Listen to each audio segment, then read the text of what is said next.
El 9 de junio del año 68 después de Cristo, en una villa sucia a las afueras de Roma, un hombre de 30 años se hizo clavar una daga en la garganta.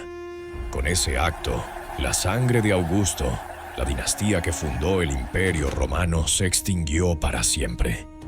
Pero para millones de personas, ese hombre no murió ese día. Para los cristianos, él no era solo un emperador caído.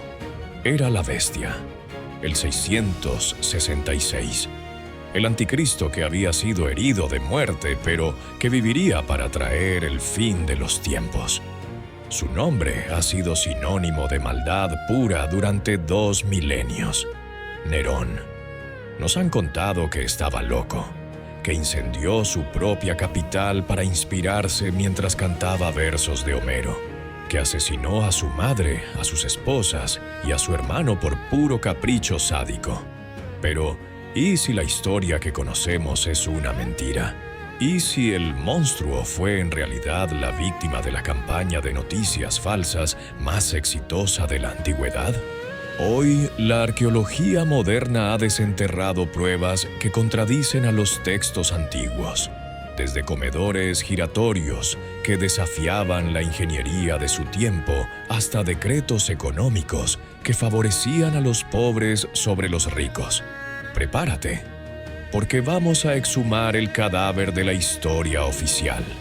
Vamos a viajar desde los oscuros secretos de la alcoba de Agripina hasta la tecnología imposible de la Casa Dorada. No vas a conocer al mito.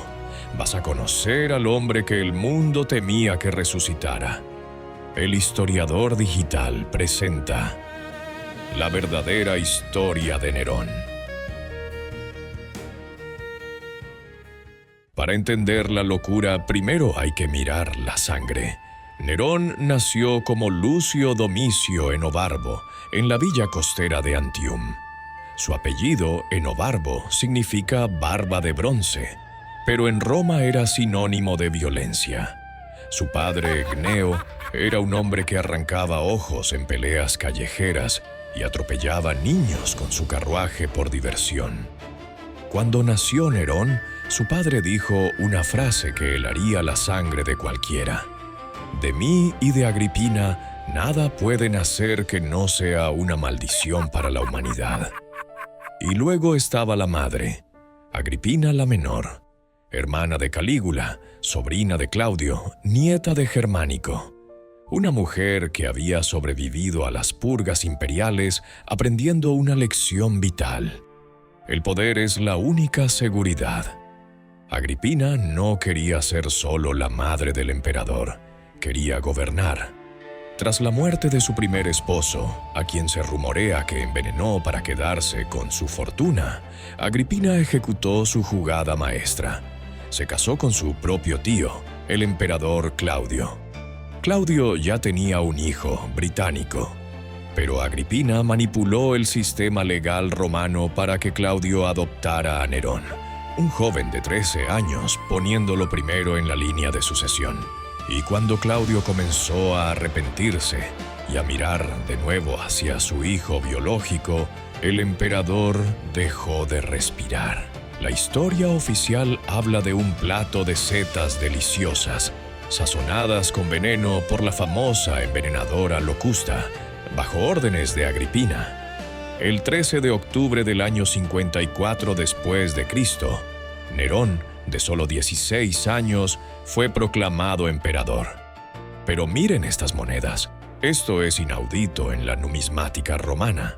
Nerón y su madre, cara a cara, como iguales.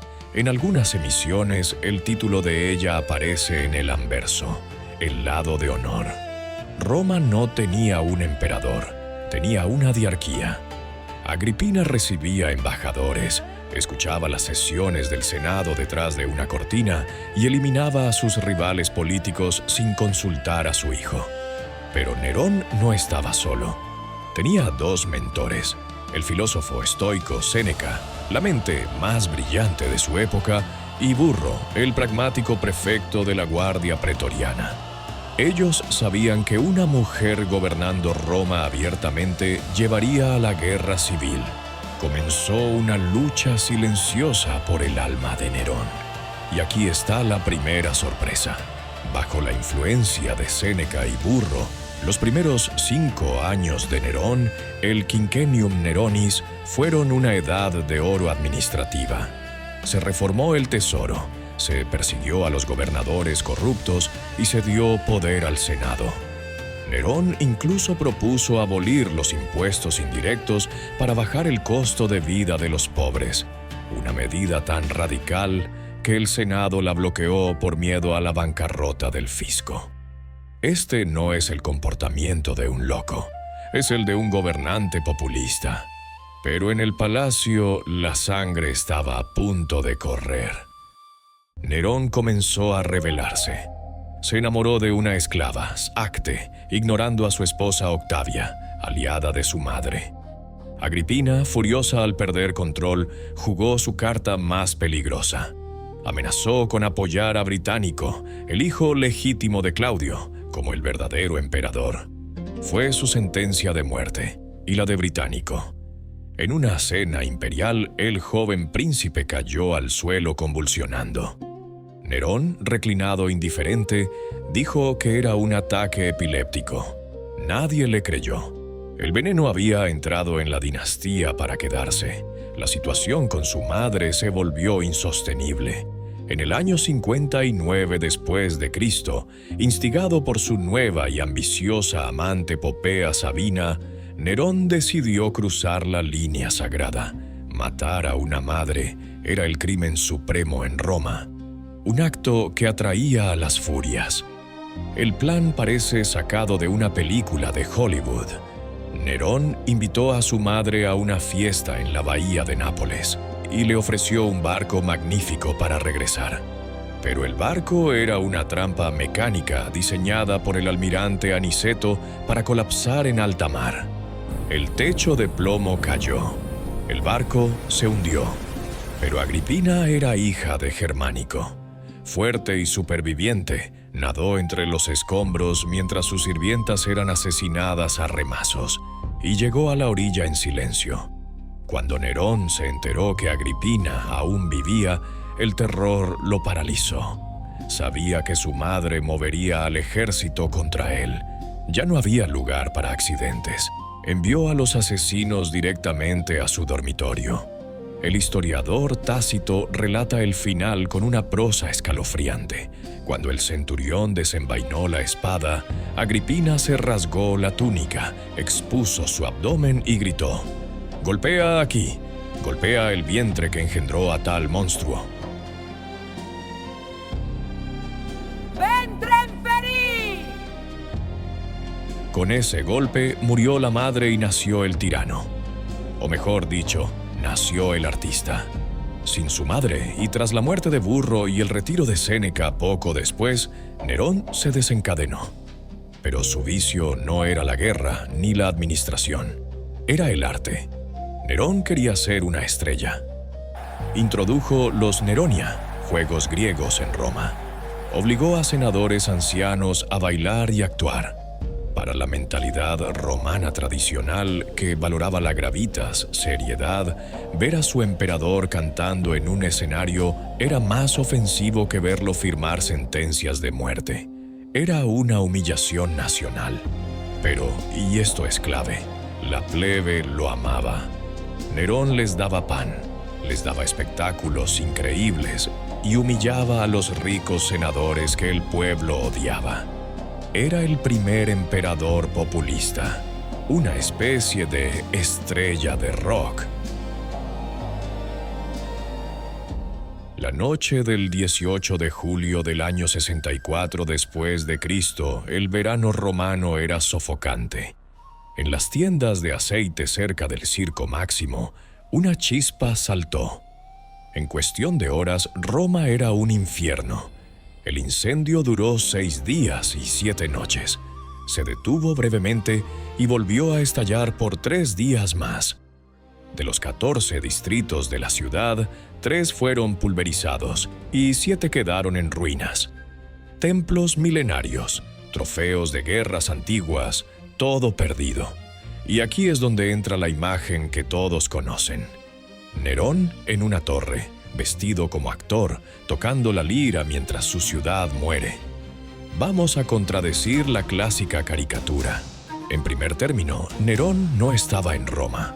Estaba en su villa natal de Antium, a 50 kilómetros de la capital. Cuando recibió la noticia, no se quedó cantando.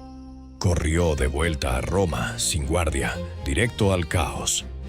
Las fuentes nos dicen que coordinó los esfuerzos de extinción, abrió sus propios jardines imperiales para alojar a los refugiados y bajó el precio del grano para evitar saqueos. Entonces, ¿por qué la historia lo culpa? Porque necesitaba el terreno. Sobre las cenizas humeantes del centro de Roma, Nerón no construyó viviendas sociales. Construyó la Domus Aurea, la Casa Dorada. Un complejo palaciego tan inmenso que los romanos bromeaban con tener que mudarse a la ciudad vecina de Velles. Tenía un lago artificial, donde hoy está el Coliseo. Tenía bosques con animales salvajes y contaba con tecnología de punta. En 2009, arqueólogos descubrieron en el Palatino la base de su famoso comedor giratorio.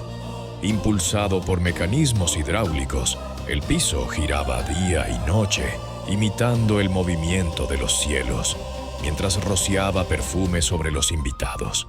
Era una maravilla, pero era una maravilla construida sobre la tragedia de su pueblo. El rumor de que él había provocado el fuego para limpiar el terreno se volvió ensordecedor. Nerón necesitaba un culpable, rápido, y encontró al chivo expiatorio perfecto, una pequeña secta judía, marginal y odiada por sus rituales secretos, los cristianos. Tácito, que no simpatizaba con los cristianos, describe con horror lo que siguió. No fue justicia, fue un espectáculo sádico.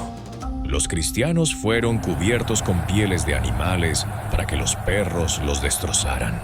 Y en una atrocidad que definiría su legado, Nerón hizo atar a cientos de ellos a postes en sus jardines, los cubrió de brea y les prendió fuego para usarlos como antorchas humanas que iluminaran sus fiestas nocturnas. Ahí, bajo la luz de esos cuerpos ardiendo, nació el Anticristo. El terror engendra conspiración. En el año 65, la élite romana dijo basta. Senadores, caballeros y oficiales de la guardia formaron la conspiración de Pisón para asesinar a Nerón. Entre ellos estaba el poeta Lucano, antiguo amigo del emperador. Pero la conspiración fue traicionada por un liberto. La venganza de Nerón fue total. Ordenó el suicidio de su antiguo mentor, Séneca, en una escena que imitaba la muerte de Sócrates.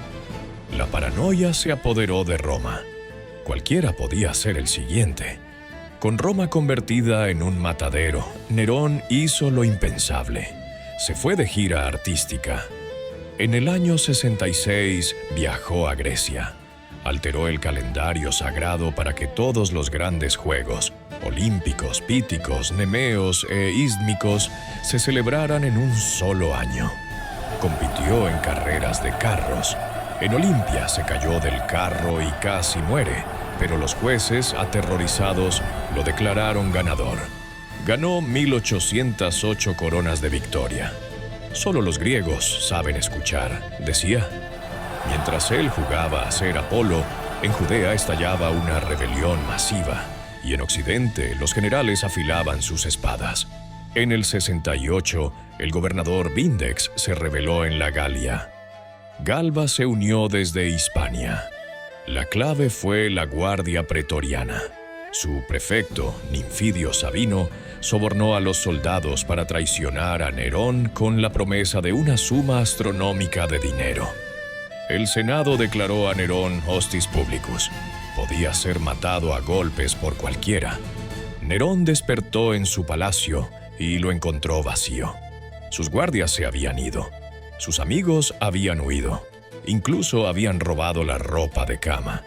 Huyó descalzo y disfrazado a la villa de su liberto Faón. Allí, escuchando el galope de los caballos que venían a arrestarlo, Nerón intentó reunir el valor para suicidarse. Probó el filo de 2 dagas, pero las volvió a guardar. Lloraba. Se lamentaba de que un artista tan grande tuviera que morir. Finalmente, con la ayuda de su secretario Epafrodito, se clavó la daga en la garganta. Sus últimas palabras no fueron para Roma, ni para los dioses. Fueron para su propio ego. ¿Qué artista muere conmigo? Tenía 30 años. Con él moría la dinastía de los Césares. Pero la historia no termina aquí. De hecho, se pone más extraña. El cuerpo de Nerón fue enterrado discretamente por sus antiguas amantes. Pero como no hubo funeral público, el pueblo se negó a creer que estaba muerto. En el este surgieron profecías. Se decía que Nerón había escapado a Partia y que volvería al frente de un ejército oriental para destruir Roma. Esto no fue una simple leyenda urbana. Aparecieron impostores, los falsos Nerones. Uno de ellos, casi 20 años después de la muerte del emperador, se parecía tanto a él y tocaba tan bien la lira que casi convence al imperio parto de invadir Roma en su nombre. El miedo al regreso de Nerón duró décadas. Este terror se filtró en el texto más misterioso de la Biblia, el Apocalipsis. Escrito en una época donde del miedo al Nero Redivivus estaba latente, el libro habla de una bestia que fue herida de muerte pero vivió. Si tomas el nombre Nerón César, lo transliteras al hebreo y sumas el valor numérico de sus letras, el resultado es escalofriante: 666. Para los primeros cristianos, Nerón no era solo un mal emperador. Era la encarnación del mal cósmico, el precursor del fin del mundo. Nerón fue un tirano, un asesino y un megalómano. Pero también fue un producto de su tiempo. Un hombre que intentó transformar el imperio a través del arte y la cultura, y que pagó el precio de alienar a quienes escribían la historia. No quemó Roma, pero su legado quedó reducido a cenizas. Murió creyendo ser un artista, y la historia lo convirtió en su villano más perfecto. ¿Fue Nerón el anticristo? ¿O fue la víctima de una familia venenosa y un senado vengativo? Si te ha gustado este viaje al lado oscuro de Roma, dale a like y suscríbete a El Historiador Digital. Y dinos en los comentarios, si pudieras viajar en el tiempo, ¿salvarías a Nerón o le darías tú mismo la daga? Nos vemos en el próximo capítulo.